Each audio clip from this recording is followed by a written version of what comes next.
The world recognizes December 1 as World AIDS Day, aimed at creating awareness on prevention of HIV and AIDS and collaborating efforts towards achieving an AIDS-free society.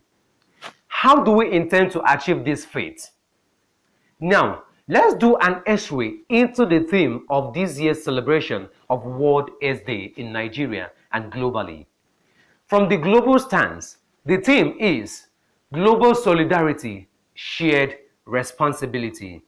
Globally, the United Nations reports that roughly 38 million persons are living with AIDS, with 67% in the African region.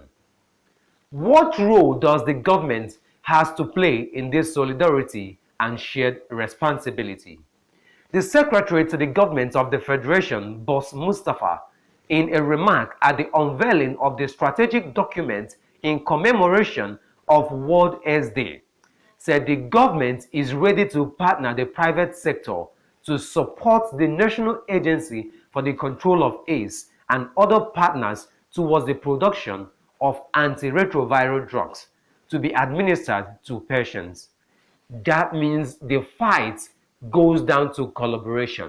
In line with this, I therefore call on the private sector to work more with NACA and the Nigerian Business Coalition Against AIDS for a sustained access to life-saving medicines, vaccines, and diagnostics. In line with the President's directive or executive order on local content, it has become expedient for all efforts to be galvanized towards the production of antiretroviral drugs and HIV test kits in country. Looking into Nigeria's stance on the World AIDS Day, with the theme United to End AIDS in the midst of COVID-19, get tested.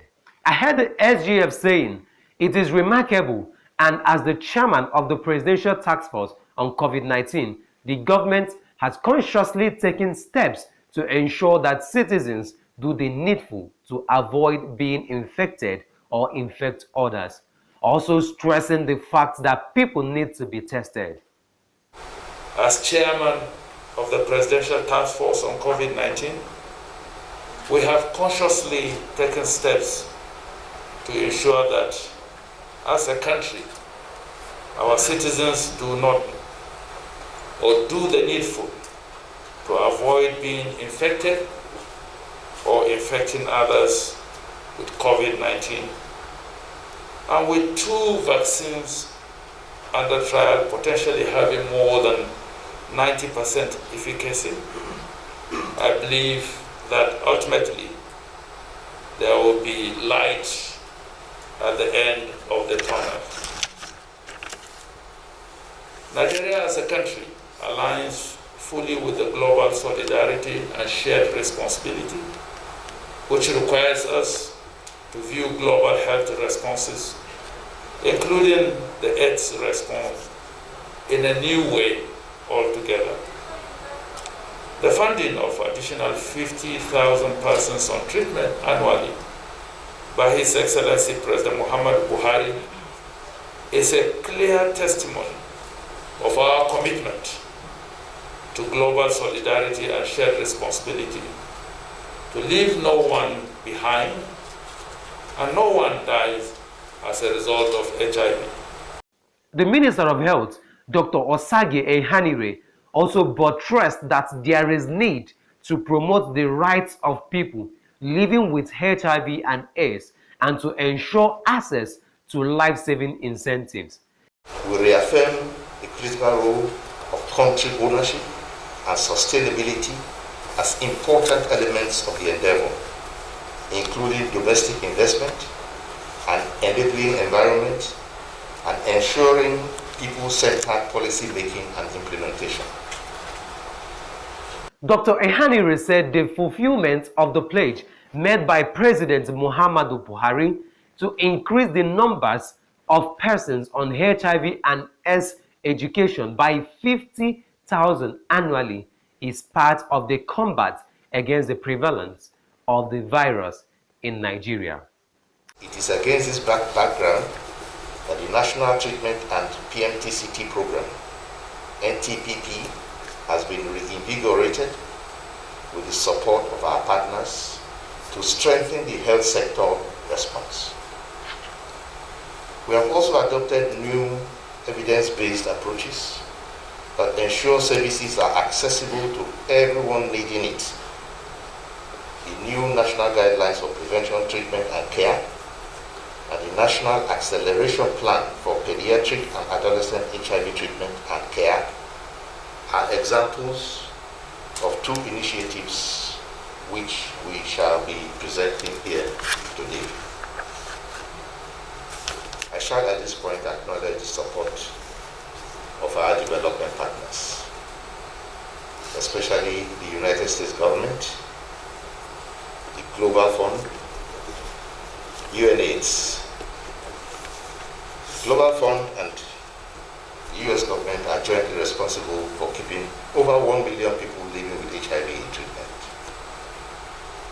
And I also must mention the United Nations family, our implementing partners, as well as members of civil society for the work they do. Ladies and gentlemen, as I close, permit me to draw your attention again to the theme and re-emphasize the importance of HIV testing and of staying united as we aim towards closing the remaining gaps in our strategy. The Director General of the National Agency for the Control of AIDS in Nigeria, Mr. Gambo Aliyu, said certain challenges like the COVID-19 has proven the importance for the world to come together in a determined leadership and responsibility towards sloping down the AIDS curve of patients in the society. A call for the private sector inclusion in the production of vaccines. The fight against HIV has not been spared by the recent COVID-19 pandemic, which has affected the provision of HIV services across the country with a 6-month interruption in services. However, I'm happy to note that the HIV infrastructure was deployed to support COVID-19 with about 25 to 30 of COVID tests conducted in the first 6 months. In the early part of this response in 6 HIV mega labs. HIV sample transfer mechanism was replicated for COVID-19 response in 4 states, and over 15,000 community volunteers from HIV stakeholders supported a contact tracing. In 2019, NACA unveiled the last mile to ending HIV and AIDS in Nigeria, and it considered the communities as key to an end in transmission of AIDS. This year's theme also considers communities and stakeholders as it concerns shared responsibility towards achieving an AIDS-free society. Get tested. Let's put an end to AIDS in Nigeria. As events unfold around us, we give you information in Nigeria and around the world. We are the pilot of good information. We are Pilot TV, connecting you to more information as it breaks. We are Nigerian Pilot TV. We are Pilot TV, connecting you to the world.